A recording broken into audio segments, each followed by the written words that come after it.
Mahindra and Mahindra limited XUV 400 pro range కారును మార్కెట్లోకి విడుదల చేసింది. హైదరాబాద్ మాదాపూర్లోని ట్రెండ్స్ హోటల్లో నిర్వహించిన సమావేశంలో ఆ సంస్థ రీజనల్ మేనేజర్ అభిషేక్ కారును రిలీజ్ చేశారు. 15,49,00,000 నుండి ప్రారంభ ధరలో విడుదల చేస్తున్నట్లుగా ప్రకటించింది.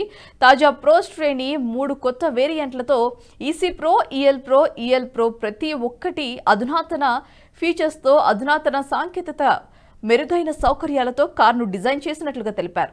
ప్రో శ్రేణి డ్యూయల్ జోన్ ఆటోమేటిక్ టెంపరేచర్ కంట్రోల్తో ఎలివేటెడ్ క్యాబిన్ అనుభవాన్ని అందిస్తోంది. ఇది ప్రయాణికులందరినీ స్థిరమైన సౌకర్యవంతమైన వాతావరణాన్ని అందించడానికి ఎంతగానో ఉపయోగపడుతుందని మేనేజర్ అభిషేక్ తెలిపారు.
ఈ వీడియో మీకు నచ్చినట్టయితే లైక్ చేయండి, 10 మందికి షేర్ చేయండి. అలాగే కామెంట్ల రూపంలో మీ అభిప్రాయాలను మాతో పంచుకోండి. Nationalist hub group of channels ను సబ్స్క్రైబ్ చేసుకుని తెలుగునాట జాతీయవాద జర్నలిజాన్ని ప్రోత్సహించండి. ఈ వీడియో కింద ఉన్న బెల్ ఐకాన్ పై క్లిక్ చేయడం మర్చిపోవద్దు.